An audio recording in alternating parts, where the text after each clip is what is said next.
আজকে আমরা এমন একটা ব্যাকলিং বিল্ডিং স্ট্র্যাটেজি নিয়ে কথা বলবো যেটা খুব সহজ এবং খুব পুরানো একটা ব্যাকলিং বিল্ডিং স্ট্র্যাটেজি। খুব বেশি যে আহামরি কমপ্লিকেটেড কিছু তা না, বাট অনেকে বলে এখনও কাজ করে। আমি নিজে এই ব্যাকলিং বিল্ডিং স্ট্র্যাটেজি ইউজ করি না সেরকমভাবে, তার কারণ আমার ধারণা এই ব্যাকলিং বিল্ডিং স্ট্র্যাটেজি থেকে যেই ব্যাকলিংগুলো পাওয়া যায় সেগুলো বেশিরভাগ সময় অনেক লো কোয়ালিটির হয়, বাট কোনো লস নাই। এবং আপনি যদি এমন কোনো ক্লায়েন্টের সাথে কাজ করে থাকেন যে আপনাকে নাম্বার অফ ব্যাকলিংকের উপর জাজ করে, এরকম অনেক ক্লায়েন্ট আছে যে চায় যে আমি এত কিছু বুঝি না, প্রত্যেক মাসে তোমার আমাকে মিনিমাম 20টা ব্যাকলিং বানায় দিতেই হবে। এরকম কোনো ক্লায়েন্টের সাথে যদি আপনি কাজ করেন, সেই ক্ষেত্রে আজকে আমরা যে দুইটা স্ট্র্যাটেজি নিয়ে কথা বলবো, সেই দুইটা স্ট্র্যাটেজি আপনার জন্য অনেক ভালো কাজ করবে। আপনারা দেখতে পাচ্ছেন আমার সামনে একটা ইউটিউব ভিডিও ওপেন করা, এবং এই ইউটিউব ভিডিওর ডেসক্রিপশনে একটা লিঙ্ক দেওয়া, তাই না? আপনারা যেই ইউটিউব ভিডিও ওপেন করেন, চান্স খুব হাই যে সেই ইউটিউব ভিডিওর ডেসক্রিপশনের ভিতরে একটা লিঙ্ক দেওয়া থাকবে। আমার ডেসক্রিপশনে অনেক লিঙ্ক দেওয়া আপনারা দেখতে পাচ্ছেন। তো এই যে লিঙ্ক, ইউটিউবের ভিতরে একটা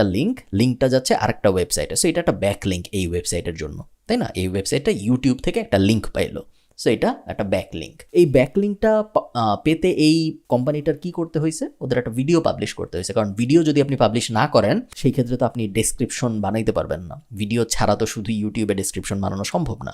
সো ইউটিউব থেকে যদি আমরা একটা ব্যাকলিঙ্ক পেতে চাই, তাহলে আমাদের অবশ্যই ইউটিউবে একটা ভিডিও আপলোড করতে হবে। আপনারা সবাই জানেন ইউটিউবে কিভাবে ভিডিও আপলোড করতে হয়, সো আমি অত ডিটেইলে যাচ্ছি না এখানে। বাই এনি চান্স যদি আপনারা না জেনে থাকেন, ইউটিউবে সার্চ দিলেই আপনারা পাবেন। খুব বেসিক একটা ব্যাপার ইউটিউবে ভিডিও আপলোড করার সিস্টেম। এটা একটা খুব ইজি হ্যাক। আপনার যদি এমন কোনো ক্লায়েন্ট থেকে থাকে যার ভিডিও আছে, প্রায় সব ক্লায়েন্টেরই ভিডিও আছে, এবং ভিডিও খুব যে কোয়ালিটি ভিডিও হইতে হবে এরকম না। ওনাদের ফেসবুকে যা আপলোড করে, ওনাদের ইনস্টাগ্রামে যা আপলোড করে, ওনাদের কোম্পানির ওয়েবসাইটে যদি কোনো ভিডিও থাকে, ওগুলোর যে কোনোটা আপনি ডাউনলোড করতে পারেন, ইউটিউবে এসে আপলোড করতে পারেন, এবং ডেসক্রিপশনে ওই ওয়েবসাইটের একটা লিঙ্ক বসায় দিতে পারেন আপনার ক্লায়েন্টের ওয়েবসাইটের। সেই ক্ষেত্রে আপনার ক্লায়েন্ট ইউটিউব থেকে একটা ব্যাকলিঙ্ক পেল। এটা এক নাম্বার। ইউটিউবে কিন্তু একমাত্র ওয়েবসাইট না যেখানে ভিডিও আপলোড করা যায়, এরকম অনেক ওয়েবসাইট আছে। এখানে একটা লিস্ট আছে, এসইও চ্যাটার একটা লিস্ট বানিয়েছে, এবং এখানে ওরা 25টা ওয়েবসাইটের একটা লিস্ট দিয়েছে, যেটার প্রত্যেকটাই আপনি ভিডিও আপলোড করতে পারেন, এবং ভিডিও আপলোড করে ডেসক্রিপশন থেকে একটা লিঙ্ক নিতে পারেন। আপনি চাইলে আপনার ক্লায়েন্টের জন্য সেম ভিডিও, একই ভিডিও এই সব জায়গায় আপলোড করতে পারেন, এবং প্রত্যেকবার যখন আপনি আপলোড করবেন, আপনি ডেসক্রিপশনে একটা লিঙ্ক বসায় দিতে পারেন যেই পেজে আপনি ব্যাকলিঙ্ক বানাতে চাচ্ছেন ওই পেজের জন্য। এটাকে বলা হয় ভিডিও সাবমিশন ব্যাকলিঙ্ক বিল্ডিং। এই সেম জিনিস আপনি ভিডিও দিয়ে যদি আপনি করতে না চান, সেক্ষেত্রে অডিও দিয়েও করা সম্ভব। আমি অডিও সাবমিশন ওয়েবসাইট লিখে যদি গুগল করি, আমি কোটি ওয়েবসাইট পাবো যেসব ওয়েবসাইটে অডিও আপলোড করা সম্ভব। এবং থিওরি সেম, এসব ওয়েবসাইটে যখন আমি অডিও আপলোড করব, ওই অডিও আপলোড করার সাথে সাথে আমি ডেসক্রিপশনে একটা লিঙ্ক দিতে পারবো। এখন অডিও কই খুঁজে পাবো? আমি আমার ক্লায়েন্টকে বলতে পারি তোমার বিজনেসটা কি করে, এটা আমাকে 2 মিনিটের মধ্যে একটা অডিও মেসেজ পাঠায় বলো। অথবা ক্লায়েন্টের হয়তো কোনো ভিডিও আছে যেটার থেকে আমি শুধু অডিও নিতে পারি। আপনি যদি MP4 টু MP3 লিখে সার্চ দেন, আপনি অনেক ওয়েবসাইট পাবেন যেখানে ভিডিও দিলে ওরা অডিও বানায় দেয়। সো অডিও পাওয়া খুব একটা জটিল ব্যাপার না, এবং যখন আপনি অডিও ফাইলটা পেয়েছেন, আপনি ওই সেম অডিও ফাইল এই সব কটায় আপলোড করবেন, এবং প্রত্যেকটার থেকে আপনি একটা লিঙ্ক নিতে পারবেন আপনার ওয়েবসাইটে। সেম জিনিস ডকুমেন্ট দিয়েও করা সম্ভব, যেটাকে বলা হয়। সো আমরা ভিডিও সাবমিশন ব্যাকলিঙ্ক শিখলাম, আমরা অডিও সাবমিশন ব্যাকলিঙ্ক শিখলাম, document sharing, document submission backlink বলে একটা ব্যাপার আছে। আপনার যেটা করতে হবে, একটা PDF লাগবে বা একটা ডকুমেন্ট লাগবে। হতে পারে আপনার অ্যাবাউট আস পেজটা আপনি PDF বানাইছেন, আপনার ক্লায়েন্টের অ্যাবাউট আস পেজটা। হতে পারে আপনার খুব জনপ্রিয় একটা ব্লগ পোস্টকে আপনি PDF বানায় ফেলছেন আপনার ক্লায়েন্টের। তারপর আপনি গুগলে যাবেন, ডকুমেন্ট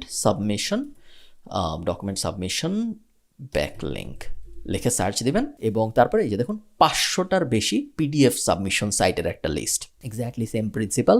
আপনি এই সব কটা ওয়েবসাইটে যে সাবমিট করবেন, এবং প্রত্যেকবার আপনি যখন এই যে লিস্ট দেওয়া, প্রত্যেকবার আপনি যখন সাবমিট করবেন, ডেসক্রিপশন থেকে আপনি একটা লিঙ্ক নিতে পারবেন, এবং ওই লিঙ্ক আপনি আপনার ইচ্ছা মতো যেখানে ইচ্ছা সেখানে দিতে পারবেন। সো অডিও গেল, ভিডিও গেল, ডকুমেন্ট গেল, ইমেজ সাবমিশন বলেও একটা ব্যাপার আছে, এবং আমি ওটা দেখাচ্ছি না কারণ আপনারা বুঝতে পারছেন থিওরিটা কি। আপনার একটা ইমেজ নিতে হবে আপনার ক্লায়েন্টের ওয়েবসাইটের বা কোনো একটা ইমেজ, এবং ইমেজ সাবমিশন ওয়েবসাইট বা ফ্রি ইমেজ সাবমিশন ওয়েবসাইট লিখে গুগলে সার্চ দিতে হবে।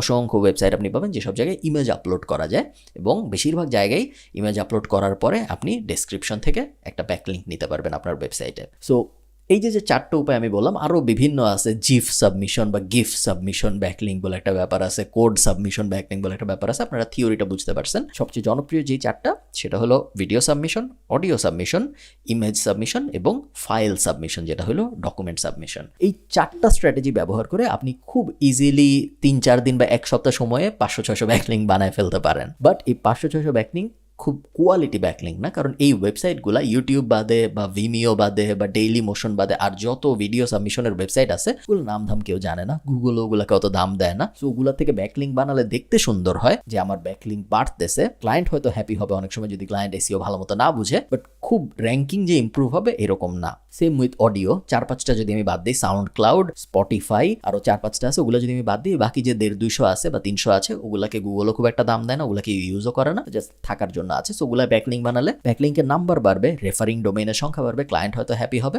র্যাঙ্কিংয়ে তেমন কোনো ইম্প্রুভমেন্ট আসবে না। এবং বাকি সব কিছুর জন্য সেম থিওরি, বাট তারপরেও অনেকেই ইউজ করে, লস হয় না কোনো ইউজ করলে। এবং আপনার যদি অন্য কোনো স্ট্র্যাটেজি কাজ না করে এবং আপনার আর্জেন্টলি ব্যাকলিঙ্ক বানাইতে হয়, বা আপনি চান যে আপনি মিক্স করবেন, আপনি কিছু গেস্ট পোস্ট নেবেন, কিছু রিসোর্স পেজ নেবেন, কিছু হারত থেকে নেবেন, কিছু ব্রোকেন লিঙ্ক বিল্ডিং থেকে নেবেন, সো সব স্ট্র্যাটেজি মিক্স করে করে যদি আপনি কাজ করতে চান, সেই ক্ষেত্রে আপনি audio backlink, video backlink, image backlink এবং ডকুমেন্ট ব্যাকলিঙ্ক, এই 4টা স্ট্র্যাটেজি ইউজ করে দেখতে পারেন। 4টা আমি একটা ভিডিওতে কভার করলাম, কারণ এগুলা আলাদা আলাদা করে বলার মতো ভিডিও আসলে না। তারপরে যদি আপনারা কোনো কিছু না বোঝেন আমাকে অবশ্যই জানাবেন। টাটা।